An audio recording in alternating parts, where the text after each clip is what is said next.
Hello, welcome to the No Holds Barred Witchcraft podcast. As ever, Mr. Chris is here and he's about to answer a question being put on the spot. Oh dear. So, have you ever received a gift from a deity? Many. Okay. What was your favorite? Deity or gift or both? I'm not allowed to talk about favourite deities. We did that one already. Okay.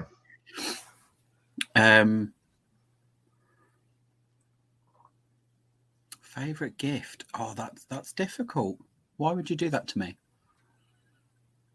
Well, obviously, so put you on the spot. I've been gifted people. You've been gifted people. Oh, come on. You can't say shit like this because it will get you into trouble. And we've got a bad enough reputation as it is. What does that mean? Slaves. Are you saying modern slavery? Are you saying some ancient gods and goddesses and such? They haven't updated with the times. They don't realize that slavery is not supposed to be a thing anymore. Is it a culture issue?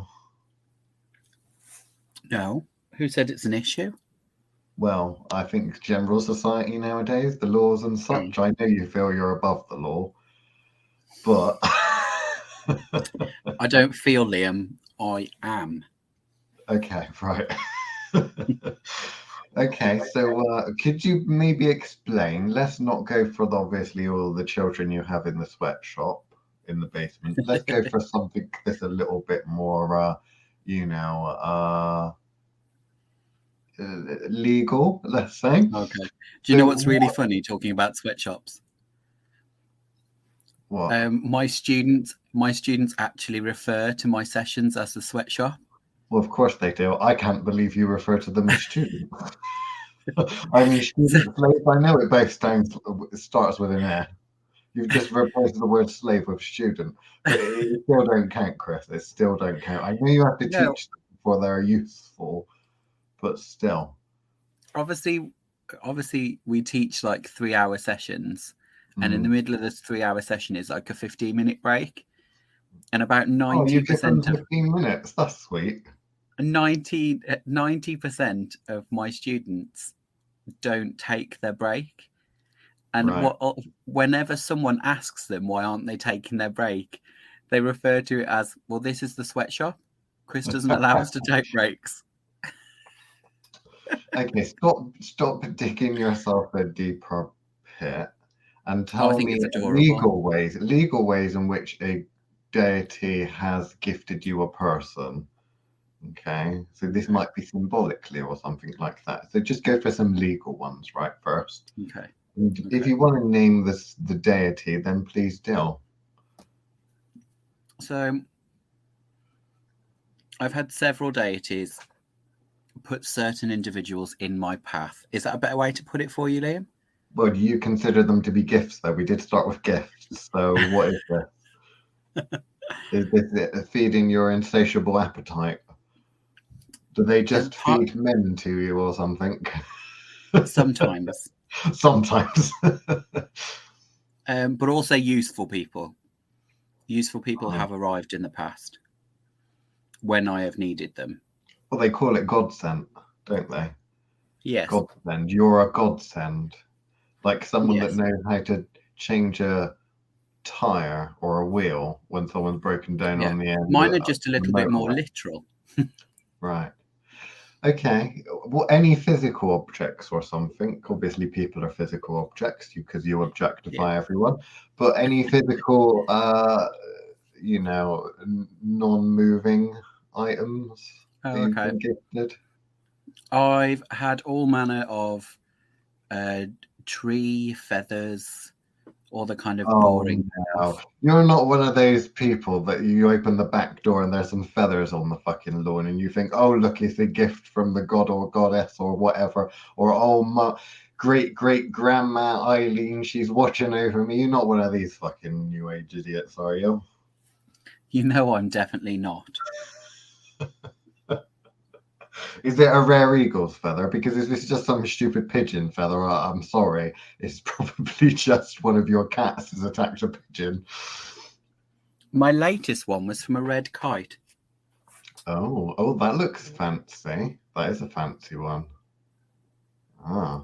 So yes, a bit more than some new ager finding little white feathers, which, but they also happen to have down pillows.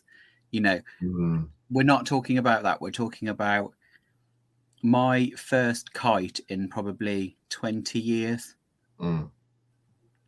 That's slightly more different.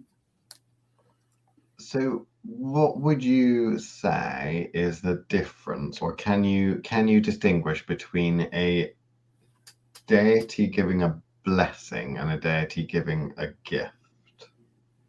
Because I can see how people might use the terms interchangeably. If something like, for example, it shows a lot about your personality and general psychology, in that you look at someone that's been placed in front of you on your path in your life as A, you describe them as useful, and B, you describe them as a gift, as if you own them and they're yours.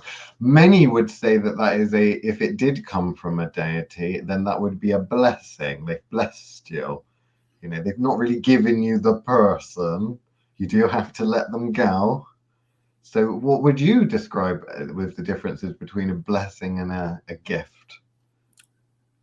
Okay. So for me, when I'm referring to these gifts, when I mean people, they normally have strange things that go alongside it. So with those sorts of situations, they're normally having dreams about me, those sorts of things where there is an uncomfortable, for some people, interaction. So that's a bit more than, oh, I just had the blessing of this person who happens to be holding a wrench when my car broke down. Those are kind of, those I suppose you could call blessings, or coincidence is the other one people like to use there. I'm not talking about that. Gift, isn't it? Yeah. Coincidences are just secular blessings or secular gifts. Whereas what I'm talking about is when somebody has changed their lifestyle in order to arrive in my presence, shall we say, which feels a bit more than just a friendly, oh, this person might be helpful. It's more of a kind of, here you go.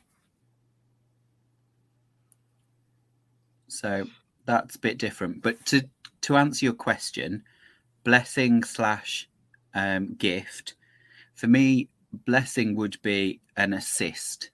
So that might be, pointing you in the right direction, or, tripping over it in the street kind of thing is more likely to be a blessing.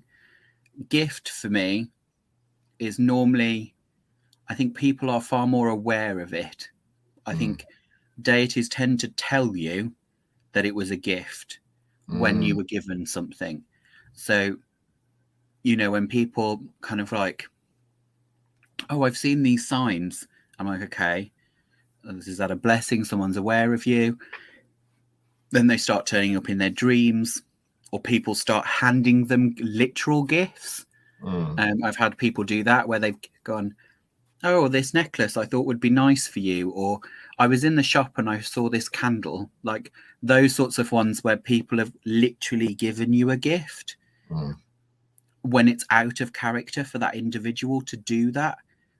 Those are the ones that I would kind of go gift. Where a blessing would be more kind of a favor has been given to me as a blessing.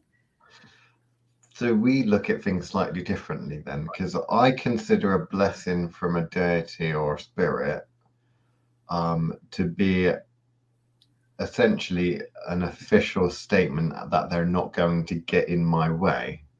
So we think of like old-fashioned wise asking, what is it that you're supposed to do? You're supposed to ask the father of the bride for his daughter's hand in marriage, something like that. That's like an old thing, isn't it? I see it as a blessing is giving your blessing. So a blessing is, no, Liam, I will not stand in your way, or yes, Liam, I endorse this. Like the whole Yeah. thoth thing, we got endorsed. I don't think that's all different from what I just said. A gift, on the other hand, is I see something that is being given or done by a deity or spirit that is not expected to be paid for in any way, shape, or form. So a gift is essentially that it going out of its way to do something for me, but not expecting a gift is payment tax or deductible. reward. Yeah, which is what I wanted to get into now, because from what I see, people that work with deities a lot of the time will fall into one of two categories. The first category is the worshipper types. So the ones that feel that they are so unworthy that they just get down on their knees and pray. You know, we could think of our good Christian friends like that, but we could also think of some idiot New Agers that just buy plastic statues and light candles to it and really, really, really want the goddess to protect them and such. The Lady Snake types, you know, God and goddess protect me, all that sort of thing. I don't think they're getting much protection, mind you, but they are lighting candles to a statue. Maybe something's feeding off it. So the first variety would be those that just worship for the sake of worshipping. The second variety would be the ones that just approach and always want something. You know, the people that phone you up out of the blue, and the only time they ever phone you up is when they're wanting something. And some of them are over and they actually say, oh, Liam, I really need you to do this for me. Oh, can you do this for me? And others are a bit more, which is the more annoying ones I tend to find, with the, oh, mate, we haven't seen you for ages. I haven't seen you for ages. Why don't you come over for a cup of tea? And then you go there for a cup of tea, 5 minutes in there, say, oh, can you just come and have a look at this? Oh, can you just, you know, it's like, oh, right, okay, false pretenses. You knew before you even invited that you need to get me over there because you don't want to fucking ask. And I see this mirrored with those that work with spirits, and you can stereotype them. You could stereotype them to the religious people being the worshippers, and you could stereotype the would-be witches and often ceremonial magicians as the I'm only knocking on the door or lighting up the sigil or tapping on the sigil if I want something, right? It's always about that. But what you don't really, I think, hear that much about is a working relationship, an actual working relationship. Most of the time when I see a lot of people from a quote unquote a magical background or on a magical path, they claim to have a working relationship with a deity, and yet there isn't any working going on, right? I've met so many people that I've like, oh, okay, you've got a working relationship with such and such deity. Let's pick one random one. Let's say Bridget, okay?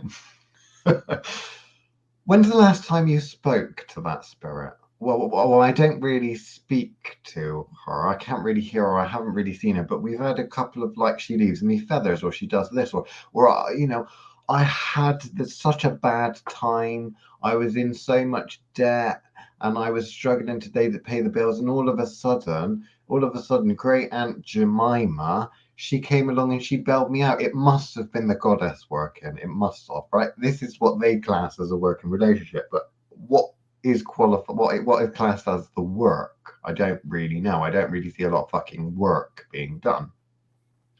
Now, one thing that I would say about working relationships with deities and spirits is that if it's a famous spirit in that it's something that's known to people, chances are it's known and associated with something, or maybe even a myriad of different things. The chances are that it's stereotyped as that is its work. Okay, that is the job that it likes to do. That is in its remit. Like when you phone up a plumber to come and get some plumbing done, it makes sense, doesn't it? You go to the plumber, you want that done. Don't get me wrong, there's some carryover, right? Because the plumber's probably got a drill, and whilst they're there, they might turn up to, you know, redo your bathroom or change a tap or something. But you might say, look, mate, can you hang a picture on the wall? You've got a drill, I haven't got a drill. Can you just hang that picture? I'll give you some extra monies. Now, the working relationship is very different because we have this a lot in trade, back when I was a tradie. You don't really, unless it's a big job, tend to charge your colleagues and your friends for doing work around their house, right?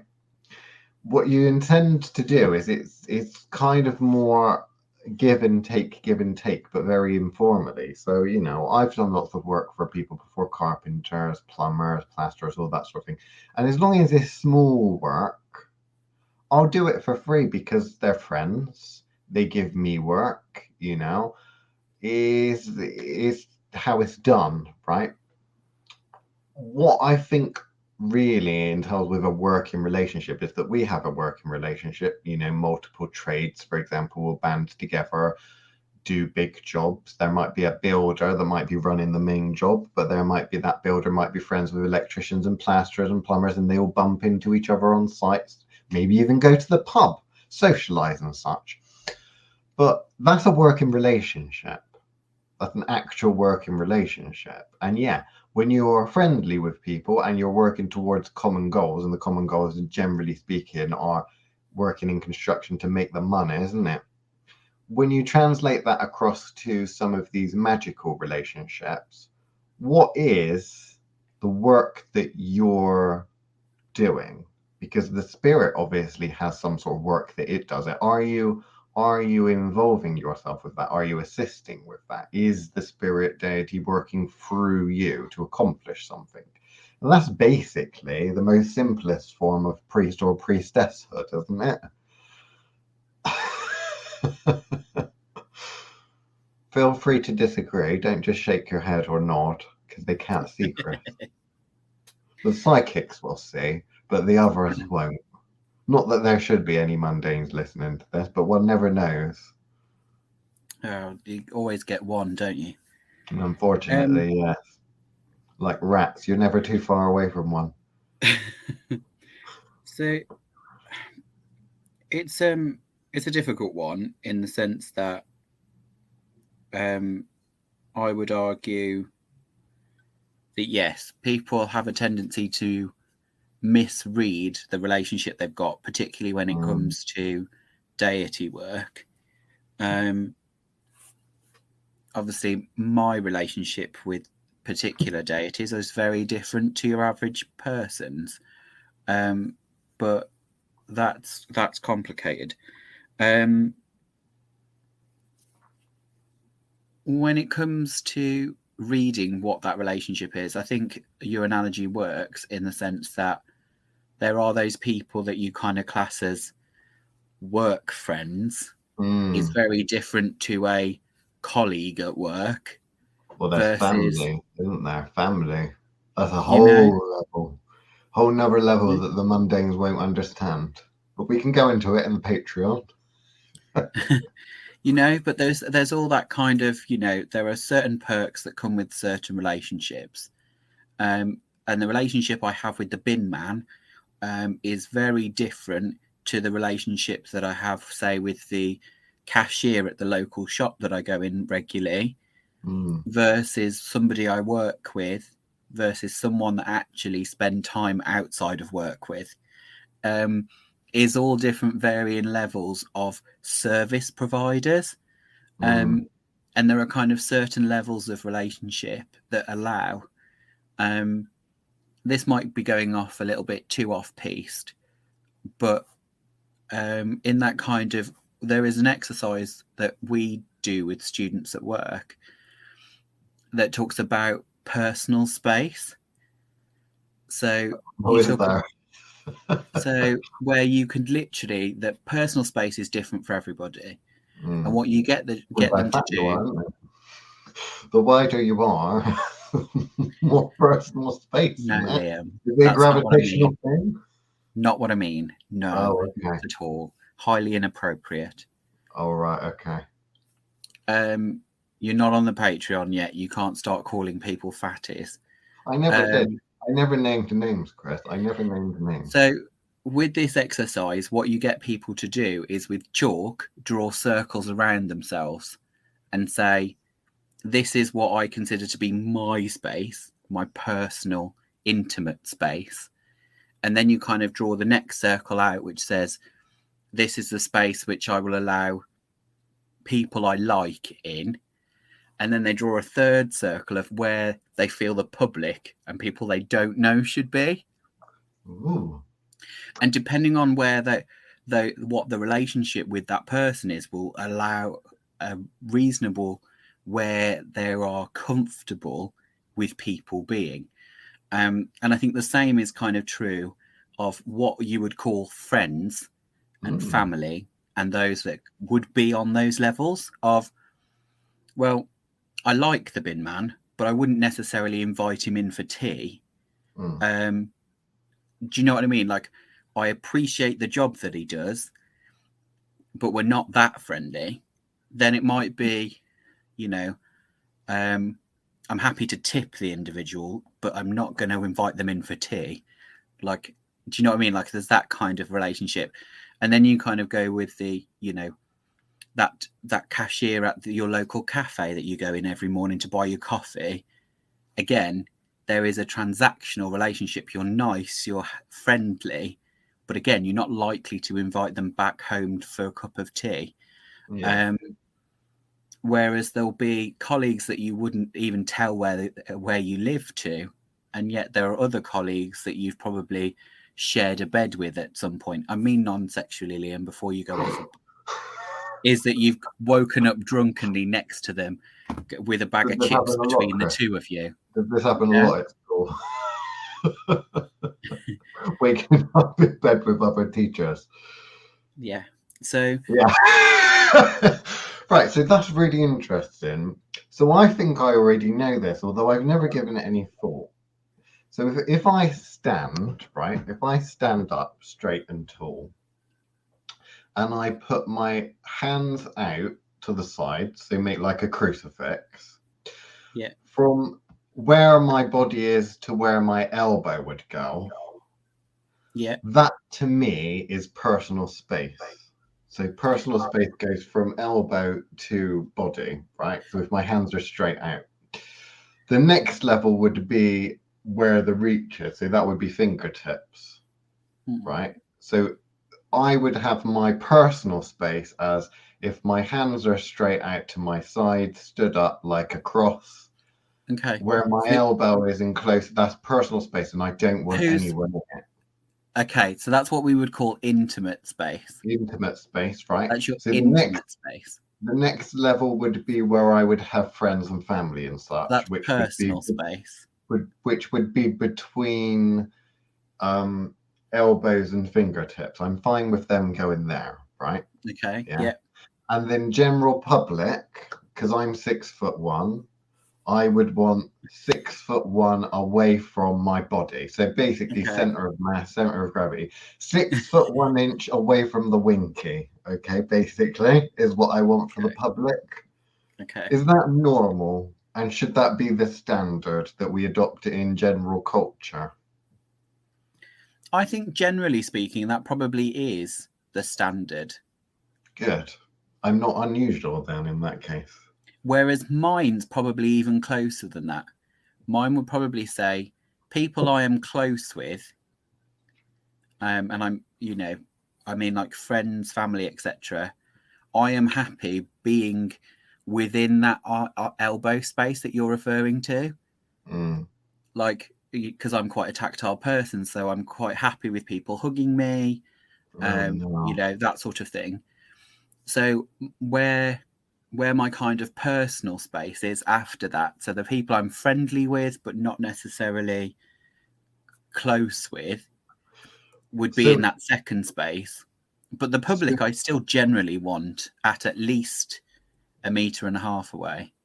So where's the intimate space then? Is it just a case of taking off clothes at that point? Is it so close that it's basically fabric depth? Yeah, essentially. Right, okay. So like friends, family, it's okay for them to touch you and be really close to you as long as your clothes are on. Pretty much. Next level would be clothes off. That would be super intimacy. Pretty much.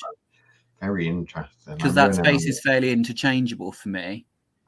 And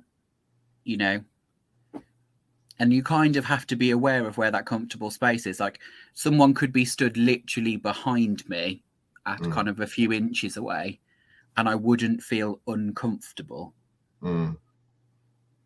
Like having, because that's what we talk about it kind of with the kinds of students we work with. We're talking about how comfortable is that space. Someone you know, how comfortable are you with them being close to you? And just kind of having them aware of what that space is. But also, you know, when you then transfer that to a magical sense, when you talk about kind of where that astral space is, how far does that reach for you? Or is that then more intimate than some of your other senses? So, because like some people would probably hold their astral quite close to them, whereas other people it's really far out, particularly if you've got autism. A lot of those have got astral that is, they're in the walls, they're in the ground, they're everywhere around you, and that's where their awareness is. So yeah, but I think it really depends. So to get it back to deity, I've got one more question. I got a more mundane question, then we can bring it back to actual magical practices. One of my robot lessons, right, is something that I've thought about of recent, because I had a incident. An incident, right? We don't need to go into that, but there was an incident, right? And I might have said something as I usually do. But let's go with this, right? At what point should I be able to smell someone, right? So if they're wearing not like a BO smell or anything like that, because that's a given that's probably not great, right? But in terms of if someone's wearing aftershave or a perfume or something like that, how close do you think you should be to someone to be able to smell that? Because there's people that like put a lot on and they like when they walk into a room, you can smell them. And I find that very strange. I don't think that's right. But then that's like a given for a lot of people. They just like do that. Whereas I think like you should only be able to smell someone if you're physically touching them. Really? So if you're close enough to touch someone, because if you hold out an outstretched hand and move over to someone and then touch them, then that would be acceptable in terms of like you would probably pick up on their smell, you know, if they're smelly or if they've got like nice smell on or something like that. Is that normal or is that not normal? Have I got that wrong? No, I think the way that you've explained it, that makes some sense. If you were at an arm's length from me, you would normally be able to smell my aftershave. But that's because I don't wear any more than that, should it? It shouldn't be more than that. I don't wear any cheap shit. But no, there are some people that you walk into a room and you can smell them. It's this waft thing. This waft thing of when people walk into a room and then it wafts through the room, or when people walk past and then you get a massive trail. But the thing is, it don't go, it like stays. There's this one girl I used to work with. There's this one woman I used to work with who used to wear this aftershave perfume called Angel, and apparently I think it was quite expensive, so she said. But it sounds like Terry smell it before she was even in the room, and if she just walked past you, that sickly smell would just stay there. It would just stay there like nicotine stained fucking cushions, right? It didn't smell like that, obviously. It smelled a lot nicer, but it was like too much, and I don't really get it. But anyway, that's it for the regular edition of the No Holds Barred Witchcraft podcast.